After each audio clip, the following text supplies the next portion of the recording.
Meenu TV.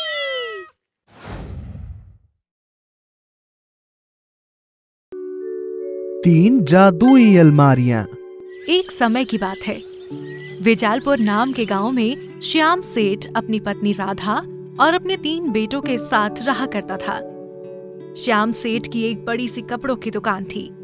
आसपास के गांव में वो सबसे ज्यादा अमीर सेठ थे, पर उन्हें अपनी अमीरी पर जरा भी घमंड नहीं था। वो बड़े ही उदार स्वभाव के और दयावान इंसान थे।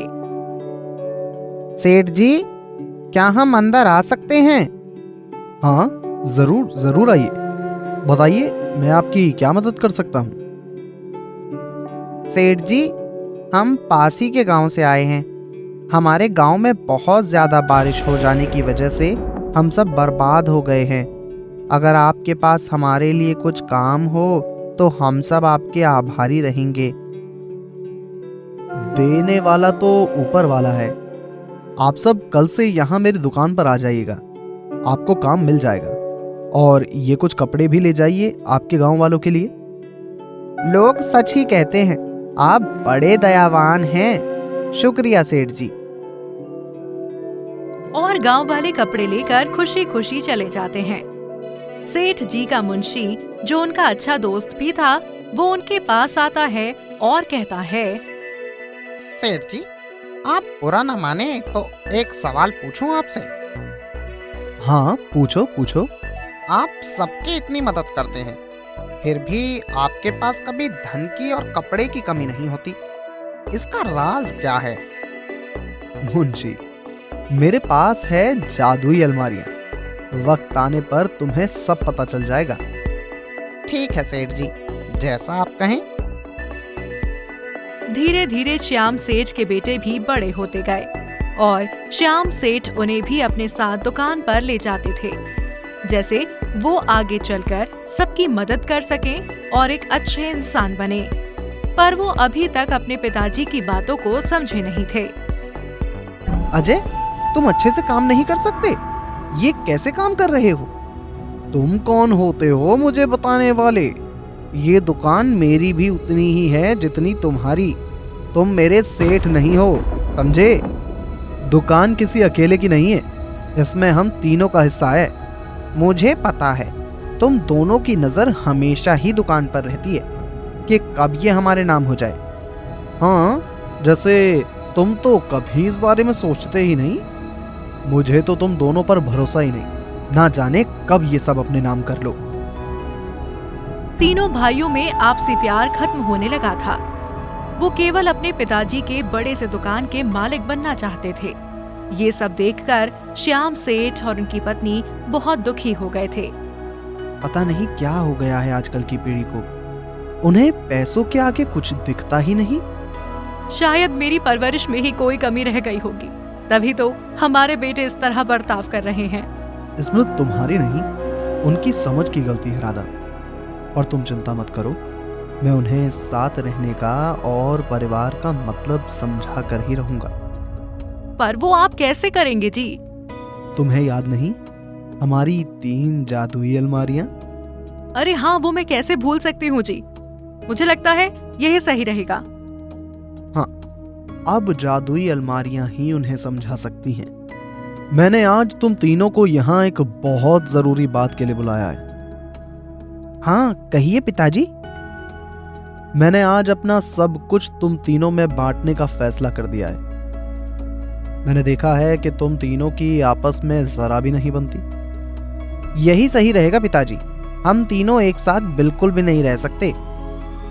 हाँ पिताजी, तीनों अलग रहेंगे तो अपने अपने तरीके से दुकान को आगे बढ़ाएंगे। साथ रहने में जो शक्ति है वो अलग रहकर खत्म हो जाती है। लेकिन अगर तुम तीनों की यही मर्जी है तो मैं अपनी दुकान के 3 हिस्से कर देता हूँ। और तो और, आज मैं तुम तीनों को और एक चीज जो सबसे महत्वपूर्ण है वो भी देने वाला हूँ। हमारी पुरखों की 3 जादुई अलमारियां। हमने कई बार बस उसके बारे में सुना है, पर आज जाकर हम वो जादुई अलमारी पा सकेंगे। सिर्फ उन्हें पा लेना ही जरूरी नहीं है, उनका सही इस्तेमाल करके ही तुम उनका लाभ ले सकते हो। पहली अलमारी जो मैं रवि के नाम कर रहा हूँ, उसमें तुम जितने भी कपड़े डालोगे वो अलग अलग रंग के बनते जाएंगे। दूसरी अलमारी मैं अजय के नाम कर रहा हूँ, वो हर कपड़े को दोगुना और तिगुना कर देगी। तीसरी अलमारी मैं करण के नाम पर रख रहा हूँ, जिसमें हर बार कपड़ा रखने से नए डिजाइन का बन जाता है। मेरी इतनी बड़ी सफलता का राज यही तीनों जादुई अलमारियां थी जो मैं आज तुम तीनों को सौंप रहा हूँ। अब ये तुम्हारे ऊपर है कि तुम इनका इस्तेमाल कैसे करते हो। तीनों अपने अपने हिस्से की जादुई अलमारियां पाकर बहुत ज्यादा खुश थे। रवि ने अलग अलग रंग की साड़ियां जादुई अलमारी से बनाकर बेचने के लिए रख दी। अजय ने एक जैसी बहुत सारी साड़ियां बनाकर दुकान में रख दी और करण ने साड़ियों पर डिजाइन बनाकर बेचने को रख दी। पर उन तीनों के पास जो भी ग्राहक आते थे वो अलग अलग रंग, डिजाइन और साड़ी की मांग करते, जो उन तीनों के पास थे तो सही, पर तीनों अलग अलग उनका व्यापार कर रहे थे। ऐसे वक्त गुजरता गया और उन तीनों को दुकान में बहुत नुकसान उठाना पड़ा।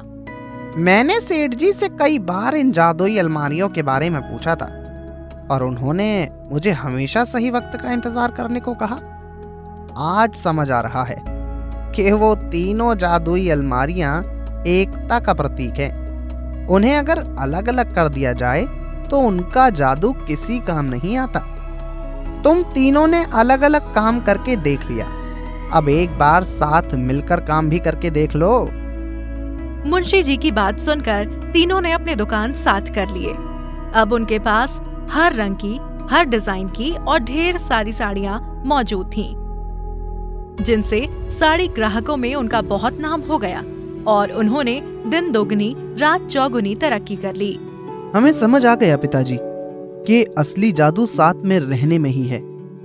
हाँ पिताजी, एकता से हम किसी भी मुसीबत का सामना कर सकते हैं। अलग हो जाने से ताकत बिखर जाती है। मुझे खुशी है कि तुम तीनों जीवन का एक सबसे बड़ा सबक सीख गए। इसलिए हमारे पुरखों की जादुई अलमारियां पीढ़ी दर पीढ़ी चलती आ रही हैं। अगर आप सोचते हैं कि आप परिवार से अलग रहकर सुखी और आजाद हो सकते हैं, तो ये बिल्कुल भी सही नहीं। मुट्ठी बंद हाथों से ही बनती है, अलग अलग उंगलियां कुछ नहीं कर सकती। आगे की मजेदार स्टोरी के लिए चैनल को सब्सक्राइब करें और बेल आइकन प्रेस करना ना भूलें।